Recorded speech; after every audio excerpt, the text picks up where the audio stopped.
Hello, this is July the 11th, 2016. We're videoing this picture at the request of Craig. I'm out looking out the window at Camp David in his apartment. He wants me to start from my childhood and go forward. Okay, Patsy and I were both born in Washington, D.C. She lived on Fulton Street, and I lived at 5421 Carolina Place. We both went to the same high school. How far apart were those two places? About 5 blocks apart. Okay. She lived on one side of the tracks and I lived on the other side of the tracks, which were the streetcar tracks that went to Glen Echo Place. I knew her in grade school, not really knowing her, and then we went to Gordon Junior High, where I really got to know her as a teenager because she was belligerent in not getting out of the out of the cafeteria for the next group to get in. It was my job to clear out the cafeterias for the next group to get in, and her buddy Shirley Ann Stubbs would remain in there more than they should, and I had to take Patsy to the principal's office because she was bad. That was actually your job? Yep. Who gave you that job? Well, they assigned it as the principal assigned it for clearing out the people to get the next group in, because you had a half hour for your lunch, and then the next group came in. I think there was 3 or 4 groups. So they used students to do that? Yeah, students. It was just a little assignment. Okay. And then she elected to go to a academic high school, Western High School, and I elected to go to Wilson High School, which was more trade-oriented. So we kind of separated a little in the school at that point. And then the next thing we started was we were in Christian Endeavor at the church, community church, off of MacArthur Boulevard. And we had a young adult group there, and we would meet and have dances and socialize and so forth. And I started dating her about that time. And how old were then, you? How then old were you then? Probably 16 or 17. I dated her, and I used my father's Packard, 1937 Packard that I drove, and dated her in that car. And I would pick her up on Fulton Street, and we would go to a lot of the places that we'd go. We would go as a group, and we'd go down to Foggy Bottom to the roller skating rink. And they had an organist there who would play beautiful music, and you would have couple dances and single dances and triple dances. And it was really a good time roller skating. What was the name of that place? I don't know the name of it at this point. It's down in Foggy Bottom in Washington, D.C. We rode the streetcar down, and then you have to walk about 5 or 6 blocks to the skating rink. It was a pretty big rink, and as I recall, I think we rented our shoes. I don't think roller skating, right? Yeah, roller skating. And we learned to waltz on the roller skates. I only could turn one way, so I just keep waltzing and turning the same way. Patsy did better than I did on the roller skates. Then after that, I guess I was going to get drafted because they were going to draft you at 18, and I would probably end up in the Army. So being a ship, I elected to go into the Navy. And I went to Bainbridge, Maryland to go to boot camp. And halfway through boot camp, they declared the war over. And then I went and they assigned me to a destroyer minesweeper on Pier 30 out in San Francisco. And we would go out on little practice runs off the San Francisco shoreline, And as you go out of San Francisco, they're noted for their swells that really bounce the boat around a lot. And I got seasick, and I told one of the men to shoot me and throw me over the side. He says, "Oh, you'll get over it. Just hang in there." I threw up everything I had every time they pulled the lines in. So I had motion sickness problems. We had a particular experience where we were taking the mothers out to honor their dead sons, these gold mothers, all dressed in white, on the ship, on the destroyer, Minesweeper, which isn't about maybe 10 feet off of the water in the middle section, and they were all lined up there with their flowers to go over to throw them over the side. And about that time, the skipper started turning slowly to go back home, and the swells hit the side of the ship, and they came up over the side a little bit, and the next time the one came up and washed over the side and knocked the women over, and we were up there to protect the women. We had to grab them and hold them. All the flowers went over in the ocean. They didn't get a chance to throw them in the ocean. The water just took them and threw them in the ocean. And the women got half wet, we got wet, and I don't think he was ever asked to do any duties again as a result of that incident. And out of that, I guess I went 30 miles off the coast of San Francisco. So when I discharged, I got the Good Conduct, Victory Medal, and the Pacific Theater, because I went 30 miles more off the coast.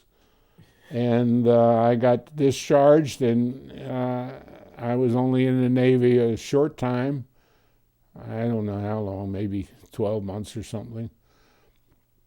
And I got all the perks that were allowed at that time, called in the GI Bill to go to school, and then I had the 5220 Club, which was a thing where you registered for a job, and if you couldn't get the job, they would give you $52 each week to sustain you.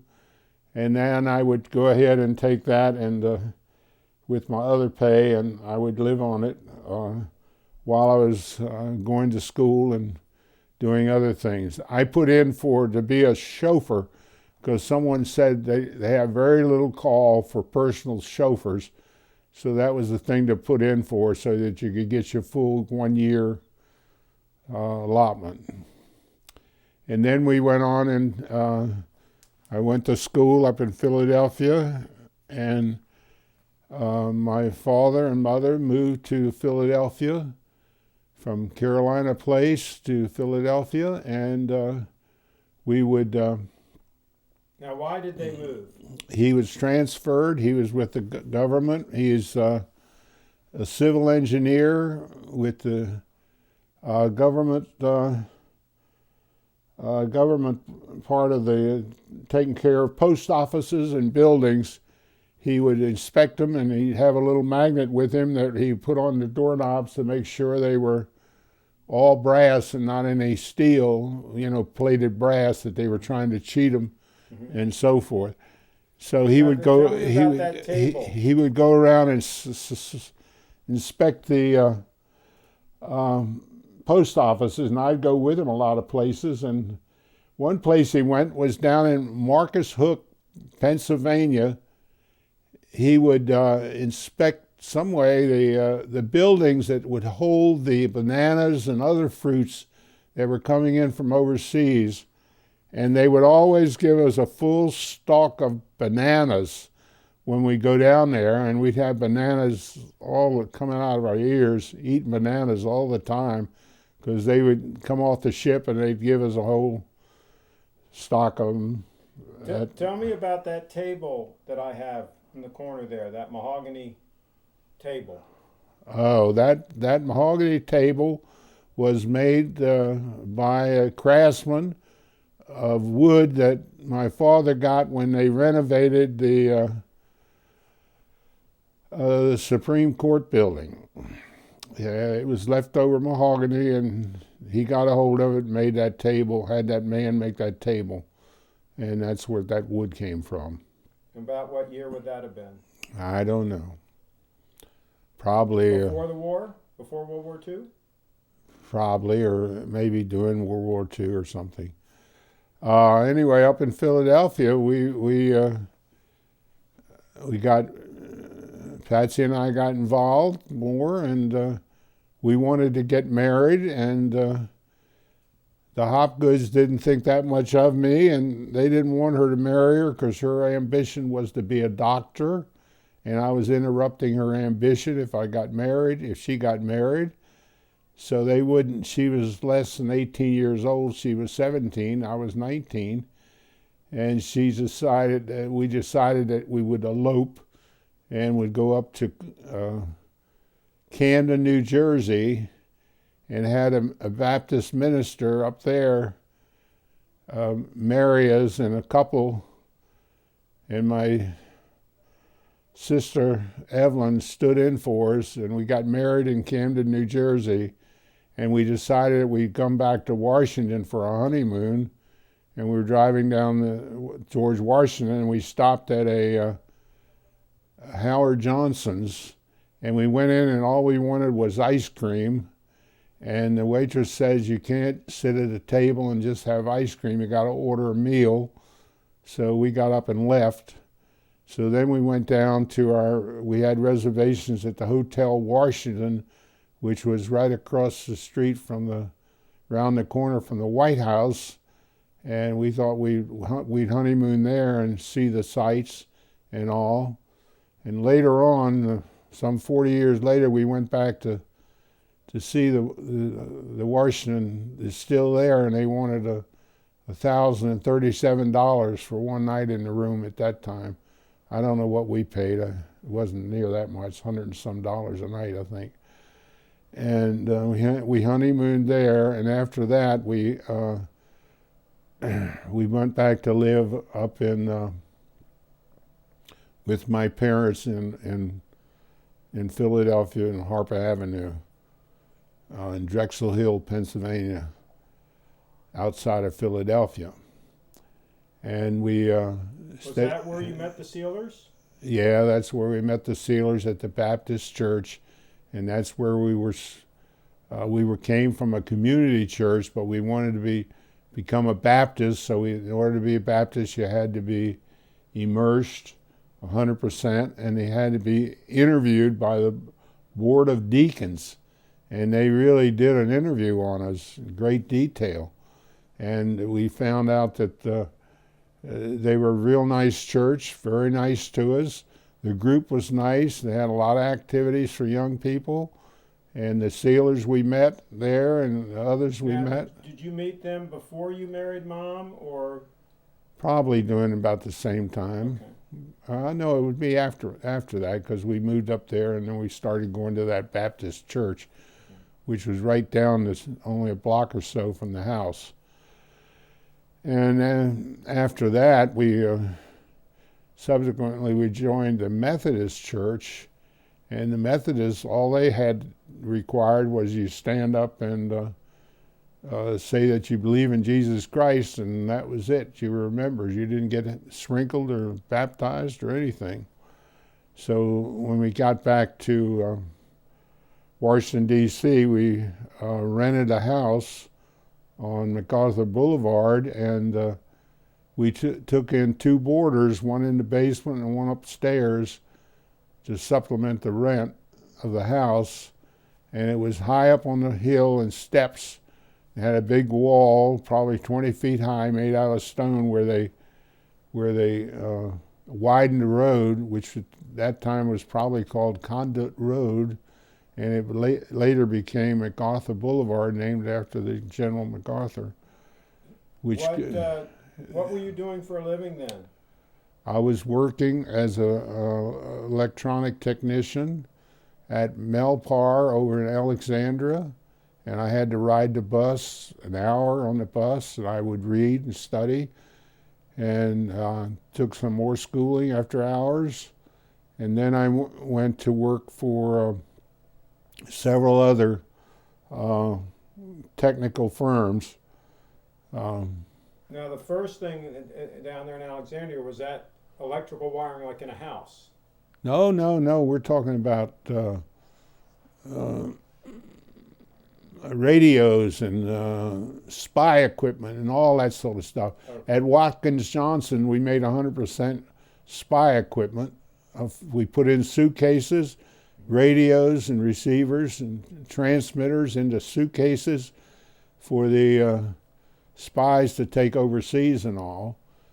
And another thing that we made. All right, so back up a little bit. How did you learn to do all the stuff like household wiring and all that kind of Well, stuff? that was fundamental to being a electronic technician. It's all part of the same thing. That's not that complicated. Okay. The technical end of what we were doing was a lot higher level than house wiring. Then we made a van that I thought was quite interesting. A van that would have an antenna on the roof, the top, and a whole bunch of equipment in it.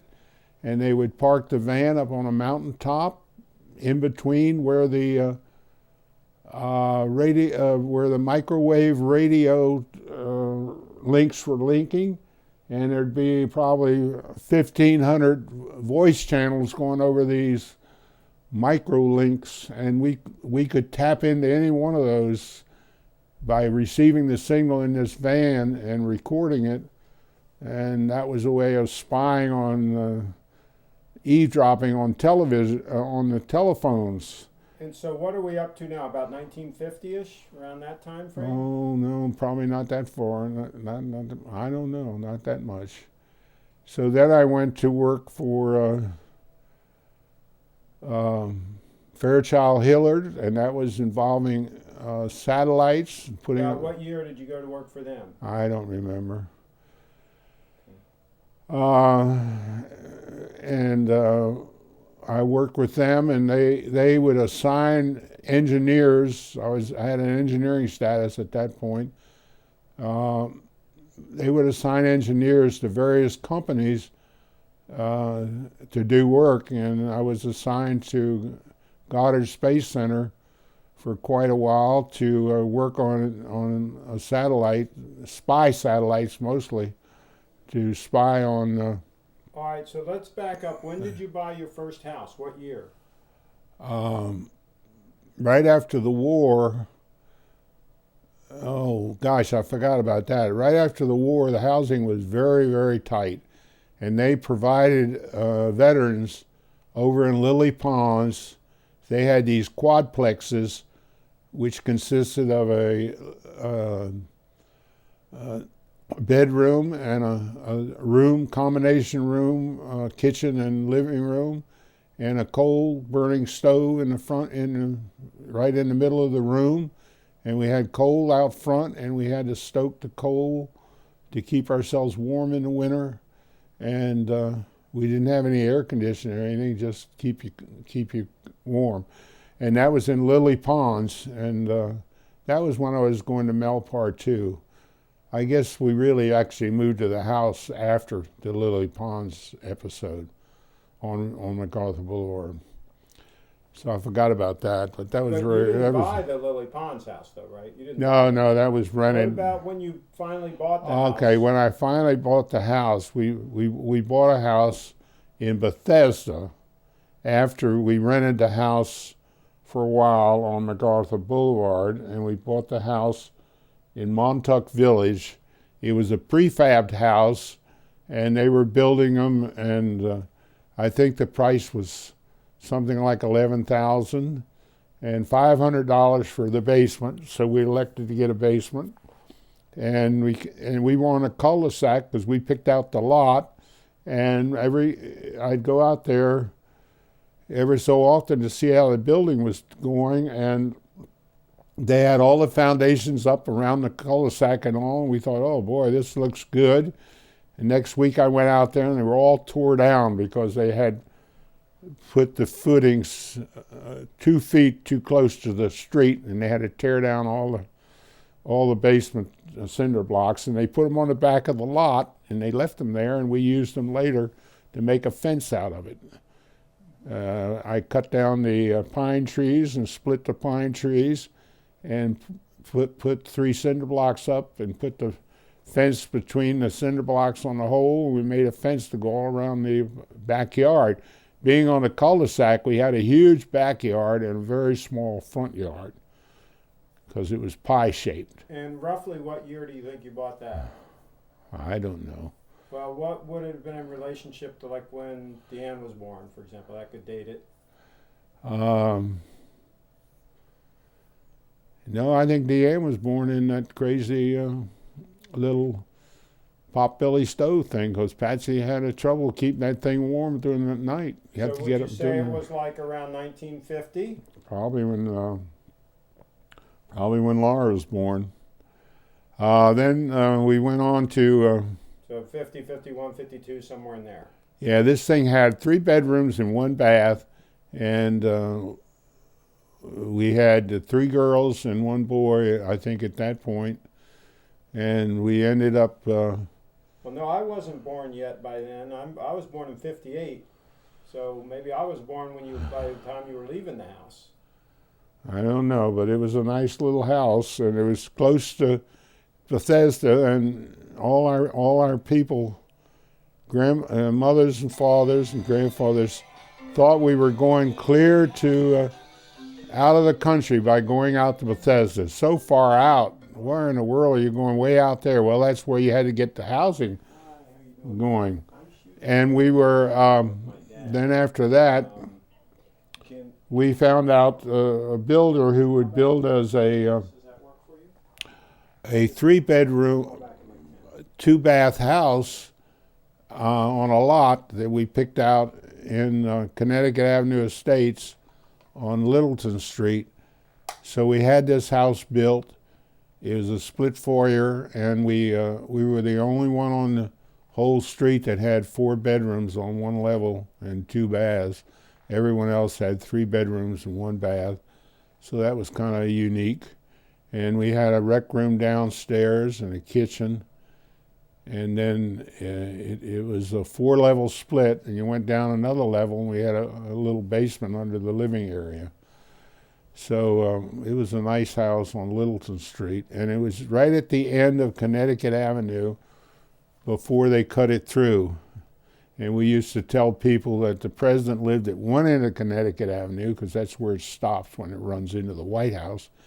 And we lived at the other end of Connecticut Avenue where it stops up at Connecticut Avenue Estates.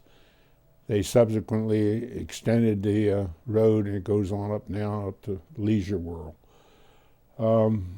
They had a park behind us, and that was a nice setting because we could take all our trash and stuff and throw over the fence into the park, and that was really nice. We built a nice little fort there made out of logs and a tin roof, and the kids enjoyed that.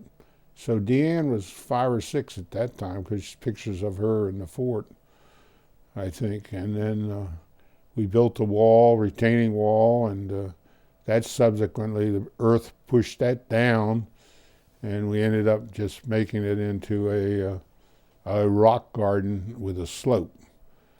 And we stayed there for quite some time, and then we Now, was it when you were in that house moved that up. you started getting rental properties? Well, Living in no, that I don't know about that. I don't know when we started that. I was assigned to a project, the last humanitarian project called the ATS-6 satellite, which was a huge satellite. It opened up in space with a 33-foot reflector, and it was broadcasting UHF down to the Navajo Indians and to the people in Appalachia that didn't have TV at the time. And then we ended up taking it over to the Himalayas and broadcast to the people in Himalayas, in those mountains, in those areas. And we broadcast up and down the East Coast for the the medical people from hospital to hospital, so they had a link, and it was the same satellite that was used for the downlink when the American and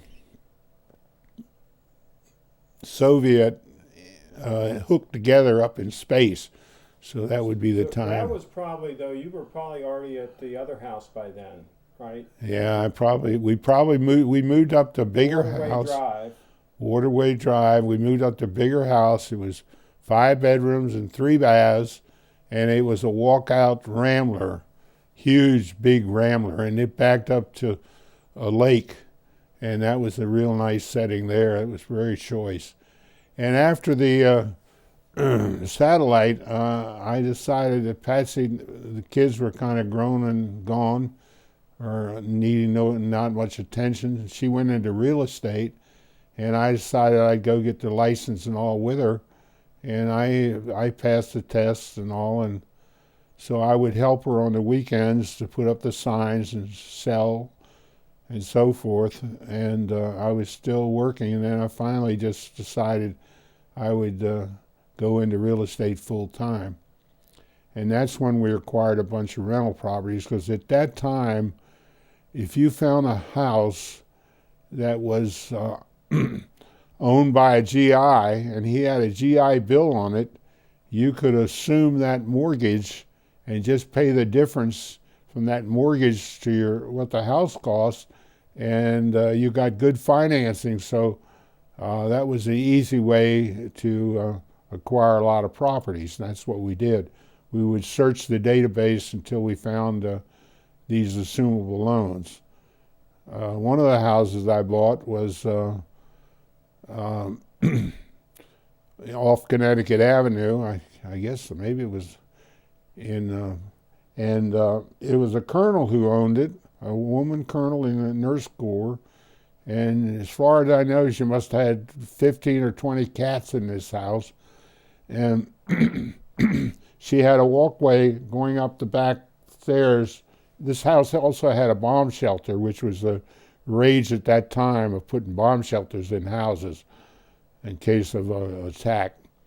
But anyway, she had a ramp going up the basement for the cats to go out in the backyard. She had that little fencing area for them to do their business, and then they come back in. And she had a big collie dog that she claimed was her mother, the mother of the cats, when she would go to work all day, and all these cats were in the house. And I bought this house from the street. I didn't even go in it. I just bought it because of the financing.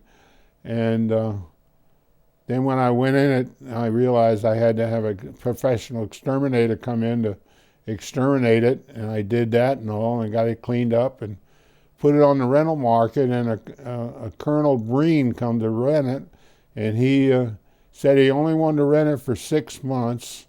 And I said, well, you know, you're a colonel and all, you got the GI Bill, you should buy yourself a house. And Patsy tried to persuade him. He, oh no, I just want to rent a house for 6 months. So okay, Colonel Breen. So it wasn't really the house he wanted. He wanted a dining room on the first level, and we didn't have it. It was just dinette type thing. And so he made his rec room down in the basement. He made that a very large dining room for his family to come eat there. So that was his dining room down on the next level down. It was a split level also.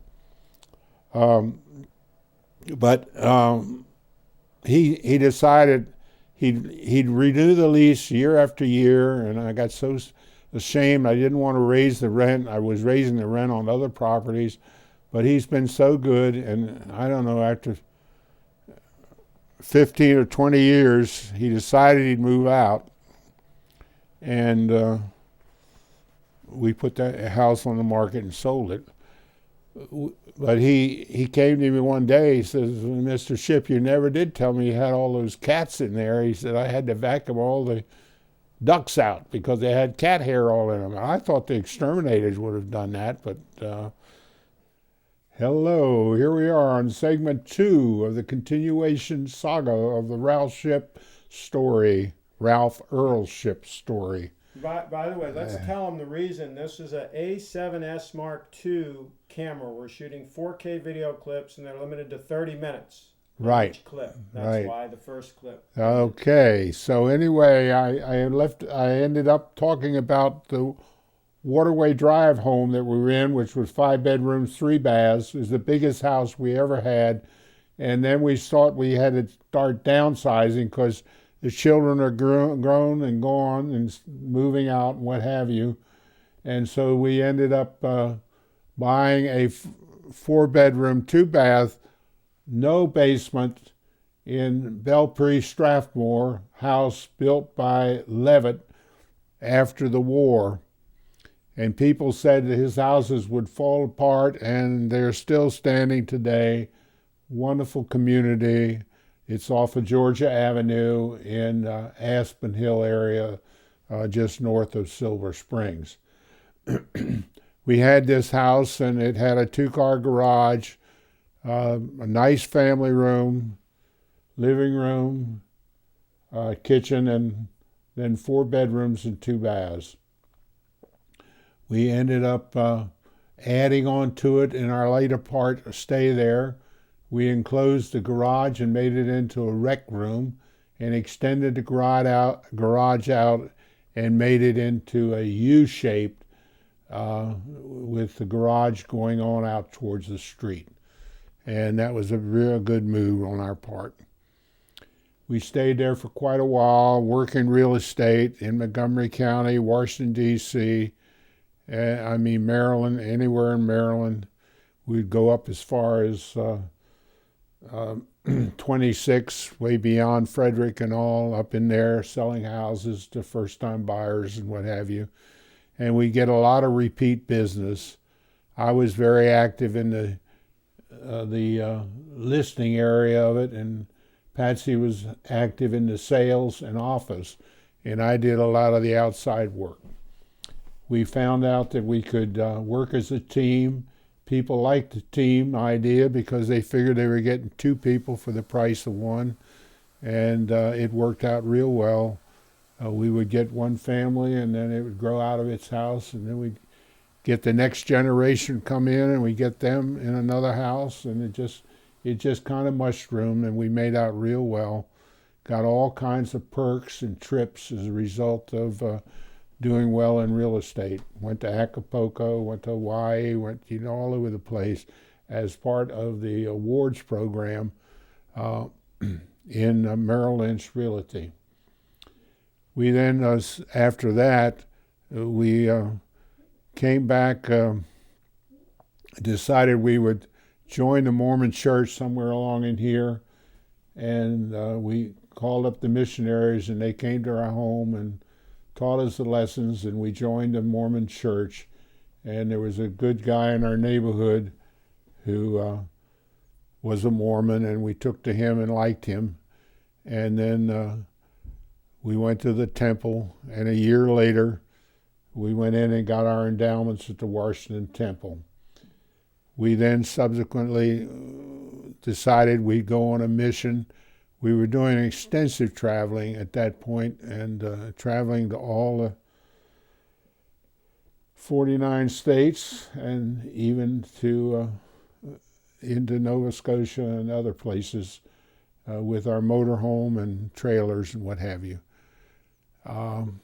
We'd been to all the states in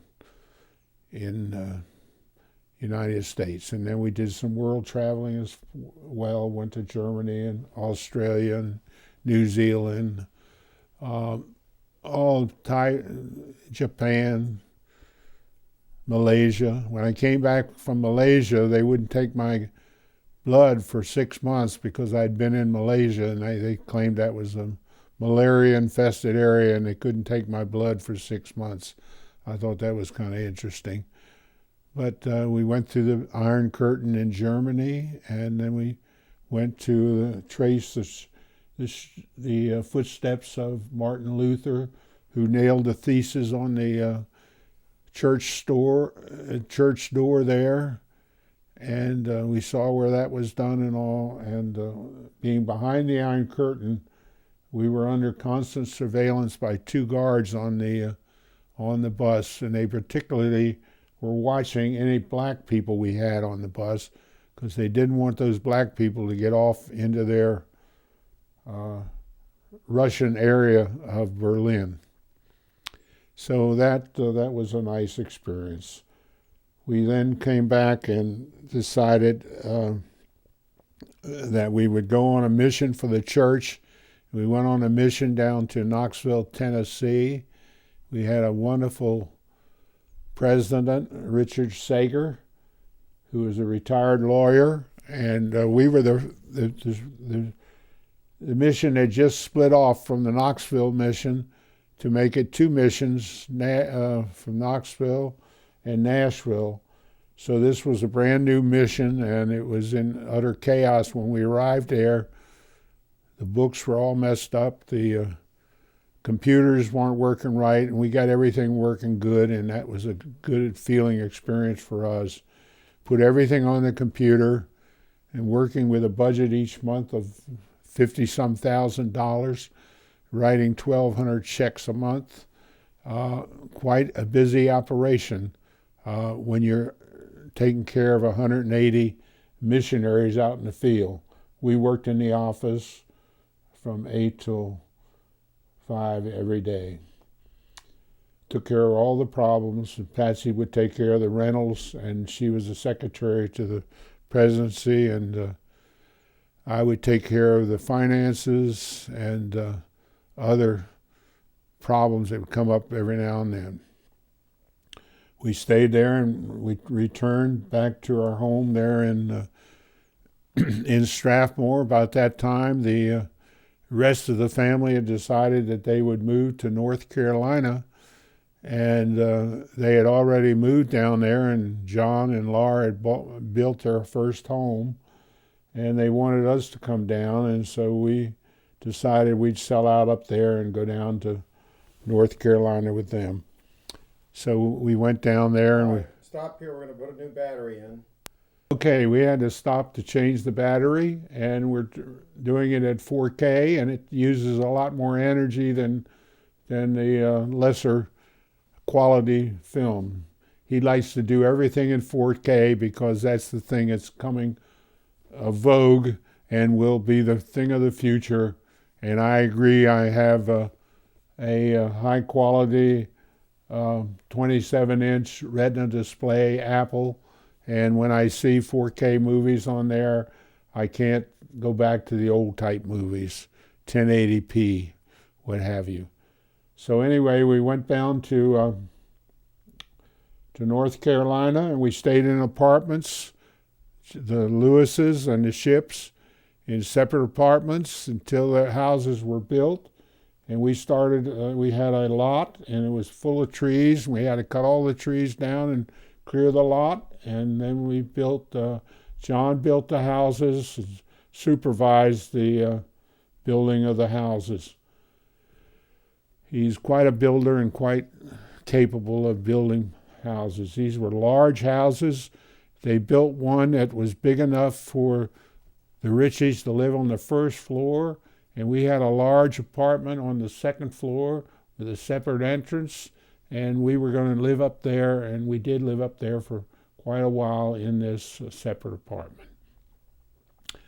Then later on, they decided that they would move out of Charlotte because he wasn't working, and they would go ahead and move up to they found this little farm up in Lenoir, North Carolina, and they named it Our Place, and they started, it was on fire, and they had to renovate that, the roof and all, and rebuild that house. And then they started getting chickens, goats, and horses, and now they have a calf they're going to raise and butcher, and we're up to present time now. And Laura and Amber are gone on a trip to Alaska, which we've gone on ourselves and enjoyed our Alaska trip very much. We took several cruises similar to the Alaska cruise. We they're going because they had made this reservation and trip to Alaska prior to John's death on January the 1st, 2006. So they thought they would go ahead and Amber would go with her and she would continue the things. She's doing real well on the farm. She has quite a few chores to do each day. People are helping her out, and she seems to be weathering the storm. The fact that John fell down on the concrete and fractured his head and died some short days thereafter. After they tried to operate and save him, it was impossible. I'm up here at Craig's. I travel right now in my new car. I did have a Patsy's Prius for quite a while, but up in North Carolina they have a lot of swales, and it would go down in these gutters and swales in the road, and it would scrape the front and scrape the back, and it was tearing the car up. So I thought, well, I better get a new car. And so after, I guess, 6 years of using Patsy's Prius, which was very nice, I ended up buying a Toyota Rib 4, which is a combination of a station wagon, small station wagon, and touring car, which is well up off the ground. I never have to worry about any swales, and it's easy to get in and out, and it runs beautifully, and it's got all the Bluetooth and everything else, so it talks to my cell phone. So I just set it on cruise control, and I take trips now up to Maryland and back down to home and everywhere, and have no problem with the car, and it runs beautifully. I don't know what else we should be saying other than, I have a house in town because I didn't want to. They were Laura and John are 8 miles out of town. They didn't have any cell phone service out there, and they didn't have any cable. They have subsequently run a cable 1,000 feet across adjacent property and brought the cable into their property, and they have it all now. We go up. I live in town on Edgewood Drive, southwest, just is right off of it, 8 miles from Lars, and around the corner and 2 blocks down is where where Amber Ross and Matthew Ross and their 2 boys now live in a house on that street. So they're close by, and Amy and Travis moved up from Hickory to a place around a half a mile from Lar, back in the hills, and they have a little ranchette there where they have some acreage and some horses and what have you, and they seem to be up higher on the hill, so they can get out with their cell phones and all, where Laura couldn't before get out with her cell phones. It's very difficult to get out with cell phones at Laura's place now, but at Amber's you can get out easily. I think that's about all, Craig. I don't know what else to tell you. That's it? Yeah, Craig's got a beautiful place here. He's got it all full of antiques that came from us. I see the statues that the figurines that we got in Thailand on the wall here, and all kinds of nice goodies that he's treasuring and has here in safekeeping in his condo here in Thurmont, Maryland. There you go. All right. So when you were born, September what? September the 17th, 1927, and Patsy was born May the 15th, 1929. So she's 2 years younger than I am about. All right. Sounds good. Wave. Goodbye. Bye bye. Bye bye.